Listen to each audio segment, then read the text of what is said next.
I've been seeing a lot of people online asking about mixing old and new hardware as a means of a stepping stone for an upgrade path. Like if you have an old PC, but you want to start making your way on over to the land of the living. Does it make sense to pair a GPU from this generation with your old crusty CPU or vice versa? I think people hear YouTubers say the word bottleneck all the time and they get really hung up on it. But if you're incrementally chroming out your stuff, then you gotta take some risks, my fella. Alright, so nightmare situation, right? You're fully upgrading your entire PC, you saved up for forever to get all modern hardware, but then all of a sudden, boom, at the last second, an emergency happens and wipes out a chunk of your money that you could have been using for your graphics card. For now, it's back to saving, but you can still get the rest of the stuff now, and it'd still be technically better than if it was all old, right? Well, today I've got a super popular graphics card from the Stone Age that I'm gonna pair up with some of today's hardware to see how much juice we can really squeeze out of it with the rest of the system holding it up. The 750 Ti was released a decade ago for $150, and it very quickly became the budget graphics card for all the cool kids and stayed that way for years. Not me though. I wasn't born yet. So I have a bunch of games, both new and period accurate, non-VR and VR, we'll see how that goes, for this fossil, and we're gonna see how it holds up today. I'm sure nothing weird will happen. So while the 780 Ti was a better card and all around a little bit more baller than the 750 Ti,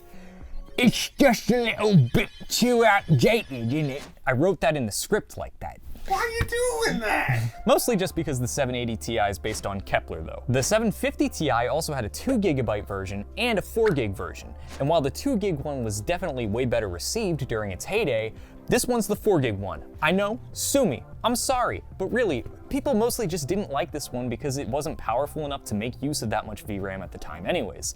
The one we have is also the GM107-400A2 version, which is a really fancy way of saying that it supports DirectX 12. You could direct my X, you know what I'm saying?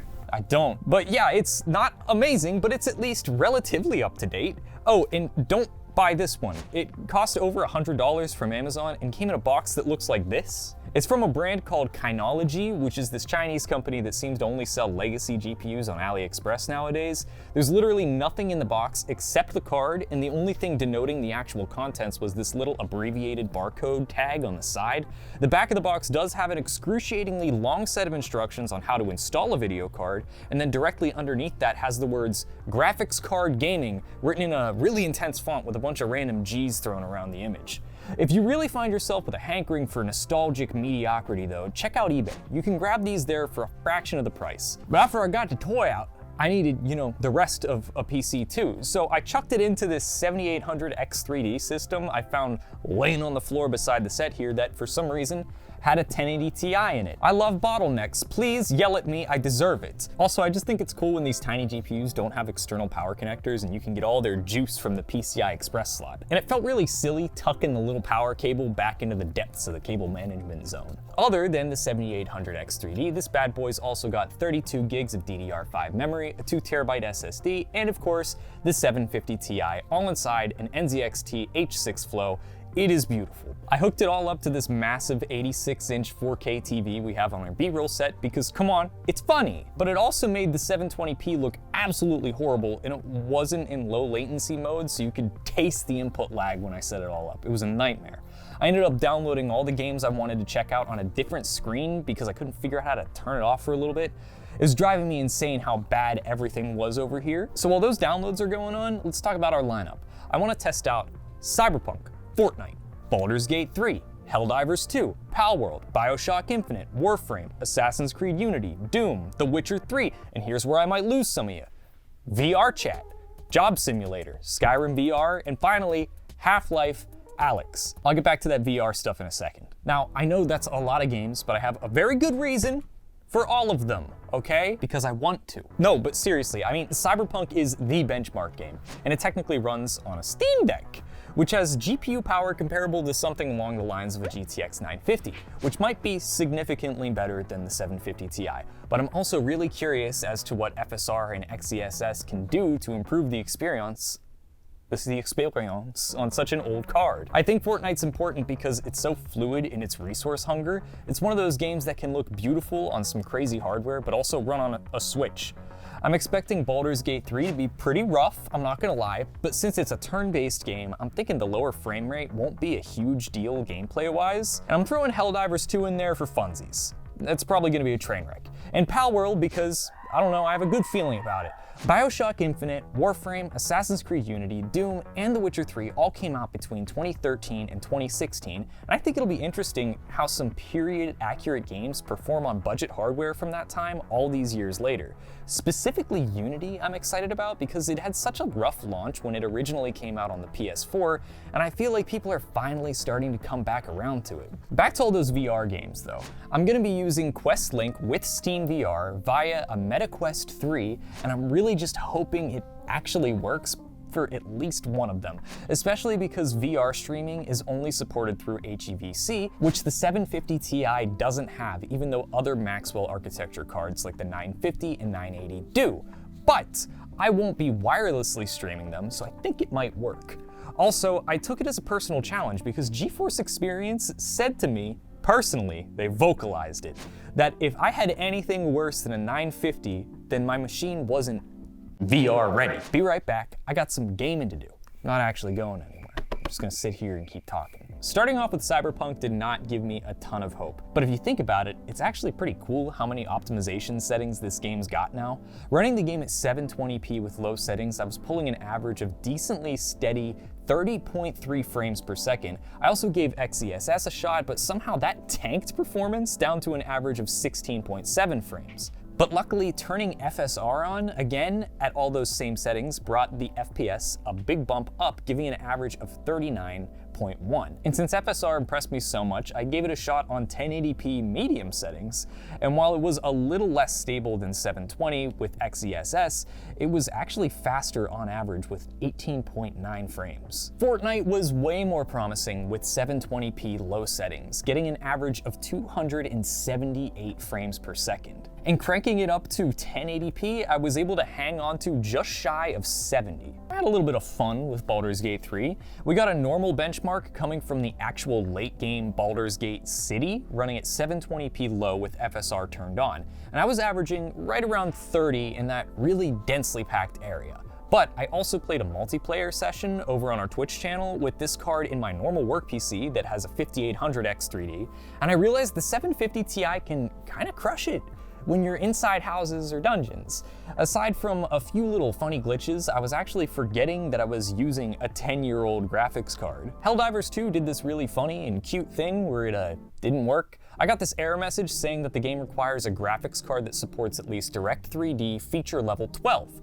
And while this particular version of the 750 Ti does support DX12, it's only feature level 11, which is apparently a fatal error according to Windows. So no democracy with this card, I'm sorry to say. Palworld kinda sucked performance-wise. I don't know why I felt like it had a decent chance of working okay, or at least better than a lot more of these modern intensive games.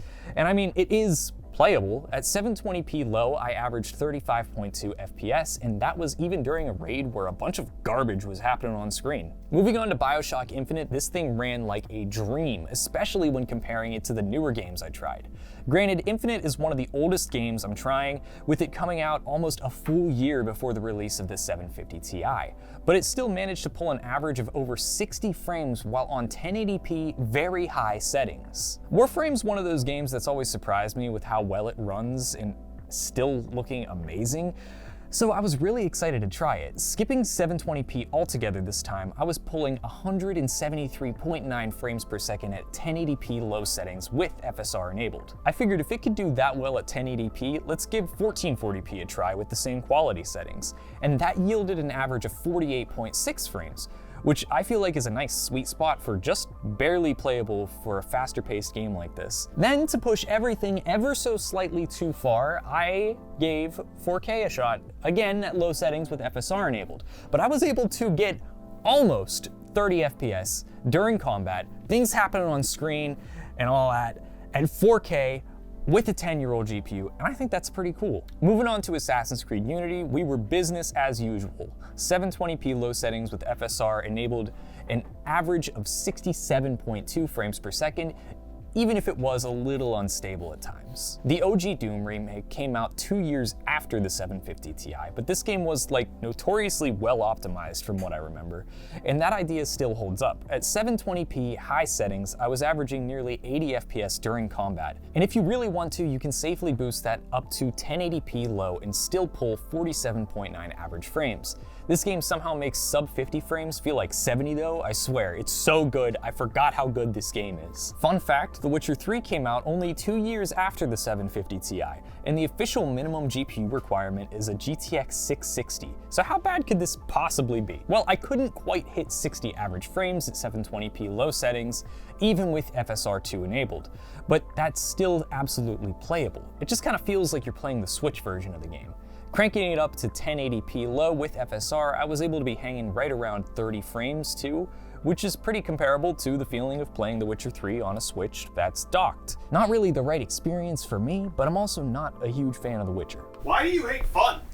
Here's some VR stuff. Okay, so you should be seeing how sporadic the cursor is moving, but you won't see my hands that look like shaky noodles whenever I move them around like this. It is definitely, like, you can tell this is on very old hardware, but it's working. It's freaking working. Okay, I'll just open Job Simulator. It's a little hard to aim it.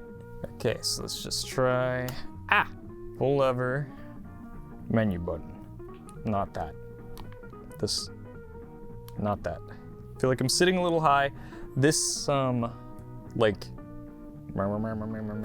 it actually works. I don't know why, in what situation you would ever have a working VR headset and only access to a 750 Ti, but Job Simulator works. I wanted to try VR chat. I'm gonna be very brief with this. I don't wanna get whatever they're passing around in here. Make sure your device has a working internet connection and restart VR chat. Okay. I guess we don't have internet on this side of the office. All right, no VR chat. It turned on though. That's gotta count for something. Moving on, we got Skyrim VR. Let's check that out, because this is the game that makes me the most sick out of anything else. Okay. Oh, I wanna do direct movement, because that makes me the most sick. Yeah, this feels... Actually, this is actually running really well. Yep, this makes me immediately wanna throw up. Can I grab that? I just want to kill one thing. One thing, is that okay? I promise it's working. It looks like it's not here. I'll try to hold this like in the center of the screen. There, look, see? It is working, like it looks fine. Okay, the menu's completely busted. The menu is busted. Half-Life Alyx, I think this is gonna blow it up, but I gotta know. So far, not half bad. Oh my. Really? Really? I'm seeing the flaws now. Okay. But like, it's working. All right, game works. Let me just... Sick. Okay, so clearly the 750 Ti functions today. You could use your old 750 Ti if your modern card craps out on you and still be able to do some stuff. Also, depending on what you're playing on a day-to-day basis, you might actually not need anything much more than this. We didn't get into the meat and potatoes of how much the 7800X3D was upholding this thing today, and I sure it was. But this is mostly just meant to be a fun little hypothetical, and I'm really hoping someone out there can see this and understand that you can mix old and new parts, and things can still work, especially if you don't get motion sick very easily. But if you want to see a really bad VR experience, go watch this knockoff Vision Pro video. It sucks.